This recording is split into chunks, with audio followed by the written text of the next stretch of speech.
Қайырлы күн баршаңызға, каналыма қош келдіңіздер. Енемнің қолынан шыққан қазыны жемепсіз, бұл дүниеге келмепсіз. Дәл осылай істесеңіздер, дәмі өте керемет болады. Қонақтарыңызға ұнайтыны сөзсіз. Каналымда пайдалы рецепттер бар. Каналыма тіркеліп қойыңыздар, алдағы уақытта тегін мастер-класстармен бөлісетін боламын. Біздің етіміз жылқының еті. Осындай қабырғадан қазының етін пышақпен осып алатын боламыз. Осылай осып, біздің қазының еті осындай ет май болу керек. Еттерімізді осып болғанша біз ішегімізді тазалаймыз. Осылай ағашты қойып, видеодағыдай істейсіздер. Ішегімізді жақсылап жуамыз. Барлық ішегімді аударып алдым. Тұз қосып жуам мен. Сол кезінде ішектеріңізді осылай қолмен сырғытып жусаңыздар қатты.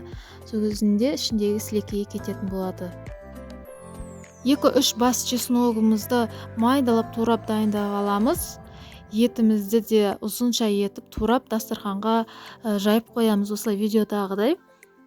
Барлығын жайғастырып болған соң, үстіне жақсылап тұзымызды себетін боламыз. Барлық жеріне тұзы тию керек.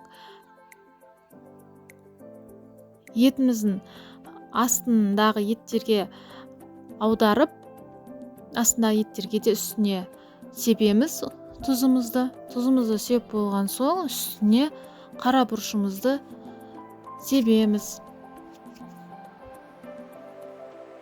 Қара бұрышты толықтай сеуіп болған соң, сөйтіп бағана майдалап туралған чесногымызды да үстіп сеуіп шығамыз. Жуылған ішектерді қайтып онын қаратамыз, сосын бас жағын байлап қазымызды тыға бастаймыз еттерімізді. Осылай май етіп тықсаңыздар өте әдемі болып көрінеді. Сосын тығар кезде өте қатты нығыздап тығыңыздар, сол кезінде піскен кезінде әдемі болып туралады. Дастарханға қойған кезде шашылып кетпейді қазыларыңыз. Барлығын осы ішегімізге салып болған соң, жібімізді байлап, осымен қазымыз дайын. Үлкен сүйектерін екі ортасынан шауып, осында арасындағы еттерін осамыз. Сосын тұзымызды себіп шығамыз іштеріне, осылған жерлеріне. Сол кезінде еттеріңіз дәмді болып шығады.